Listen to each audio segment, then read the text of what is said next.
తులసి శ్రీనివాస్ గారు ఫ్రేమ్లో మిమ్మల్ని ఎలా అయితే చూస్తున్నామో ఇక్కడ మా బయట ఆఫ్ స్క్రీన్లో కూడా మీకు అదే స్క్రీన్లో చూస్తున్న ఫీలింగే మాకుంది. మీరు ఈ సినీ ఇండస్ట్రీలో మీ జర్నీ అసలు ఎట్లా స్టార్ట్ అయింది, మీరు ఇండస్ట్రీకి ఎట్లా వచ్చిల్లు? ఇండస్ట్రీకి రావడానికి ముందు అయితే నాకు బలమైన కోరిక ఉండేదండి. అదొక ప్యాషన్. ఓకే.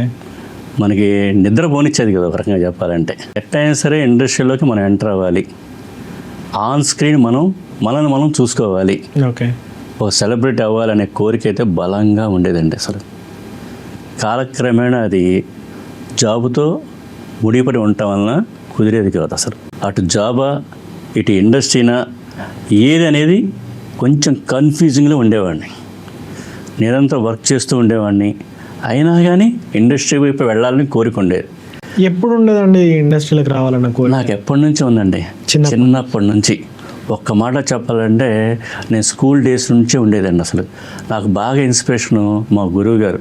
నేను గుంటూరు అంటే వాస్తవం. ఓకే. నేను పుట్టి పెరిగిందంతా గుంటూరు, చదువు అంతా అక్కడే జరిగింది. ఓకే. గుంటూరులో నాసండ దగ్గర ఉన్న జలగామ రామారావు హై స్కూల్, అక్కడే బేస్ స్టార్ట్ అయిందండి. ఎందుకంటే ఆ స్కూల్లోనే మా టీచర్ జయప్రకాష్ రెడ్డి గారు ఉండేవాడు. ఆయన స్టూడెంట్.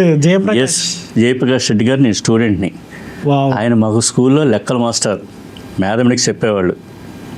చదువులో ఎంత స్ట్రిక్ట్గా ఉంటాడో ఆయన విగ్రహాన్ని చూడగానే మాకు పడిపోయింది అనుకోండి. అసలు అట్లా ఉండేవాడు. అసలు ఆయన సినిమాలో చూసి చూసి చూసి ఆ ఇన్స్పిరేషన్ అయితే నాకు బలంగా నాటుకుపోయింది.